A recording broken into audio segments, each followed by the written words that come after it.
پڑھیے میرے ساتھ. فسبحان الذی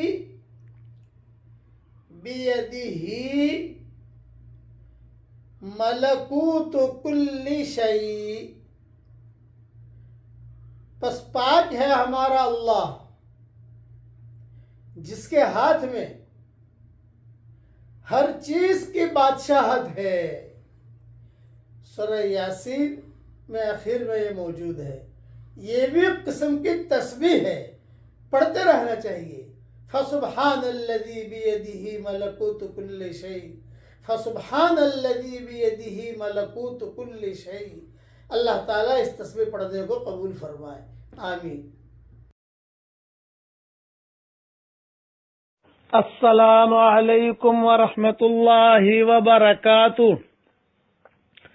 نحمده ونصلی علی رسولہ الکریم، اما بعد.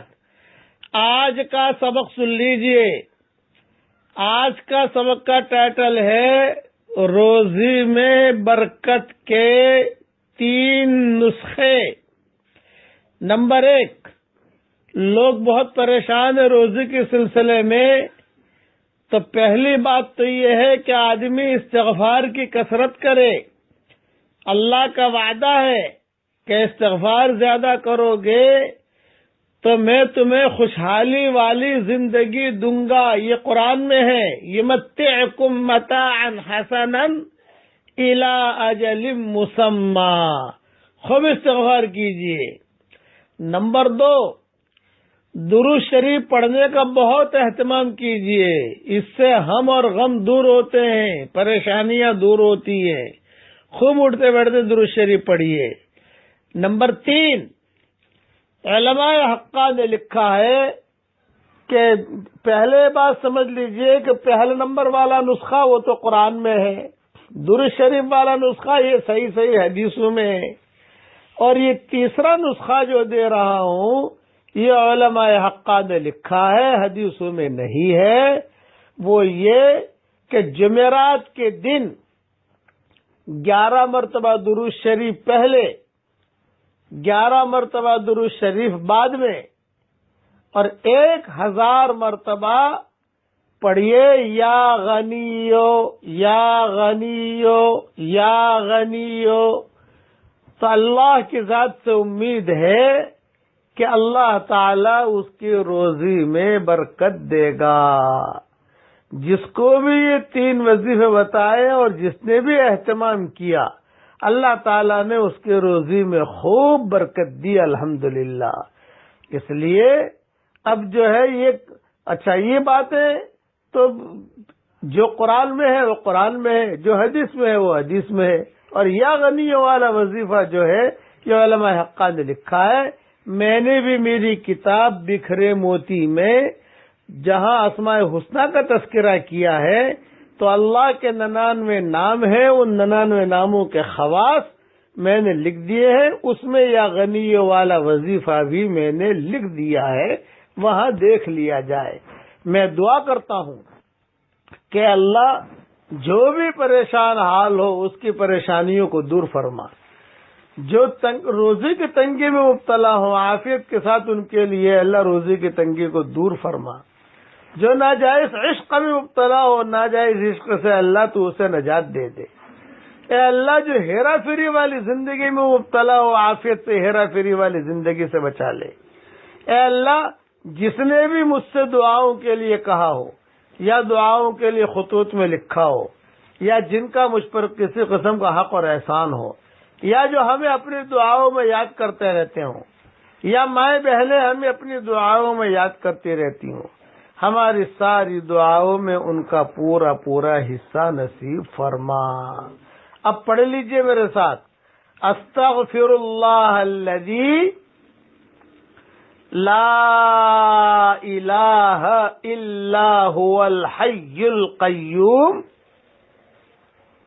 واتوب الیہ عدد خلقہ ورضا نفسہ وزنت عرشہ ومداد کلماتہ. اللہ اچھا استغفار میں جو استغفار آپ کو یاد ہو وہ پڑھنے کا اہتمام کریں.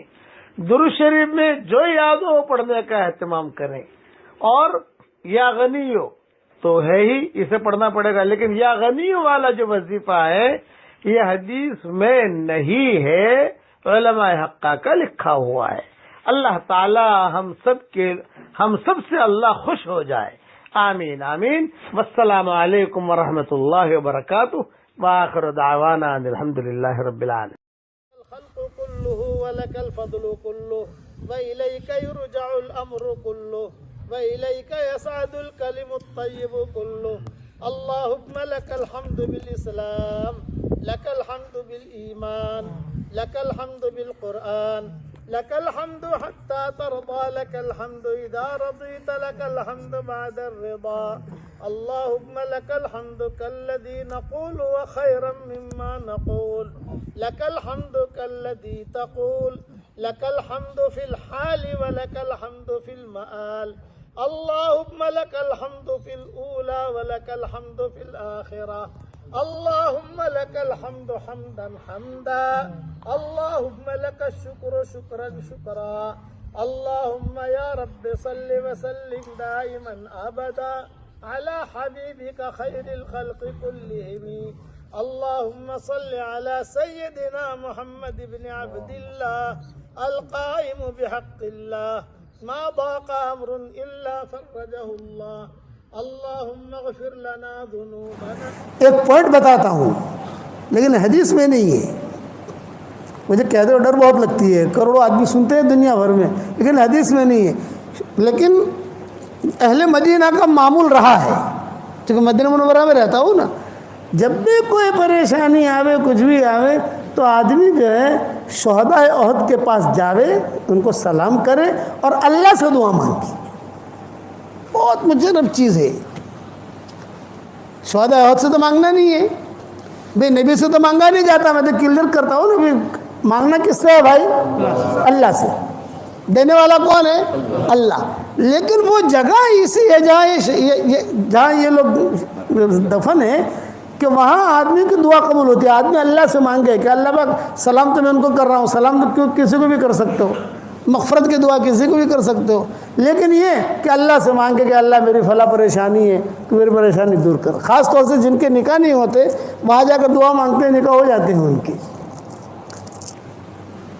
چونکہ مدینہ منورہ میں رہا تو وہ لوگ ملتے ہیں نا، ہمارے بیانات ہوتے یہ ہوتے جاتے ہیں، آتے ہیں جاتے ہیں. وہ تو انہوں نے یہ سفر میں سنا ہے مجھے، یہ کہا کہ اب جب کوئی بھی ایسا ہو تو ہم بھیج دیتے ہیں، جب سلام کریں ان کو، لیکن دعا مانگ اللہ سے. ہمیشہ یاد رکھنا، ہم سلام تو کریں گے حضور صلی اللہ علیہ وسلم کو، لیکن مانگیں گے کس سے بھائی؟ دینے والا کون ہے؟ اللہ. ہر چیز ہر منزل میں اللہ کی محتاج ہے. اللہ کسی منزل میں کسی چیز کا محتاج اور پابند نہیں ہے.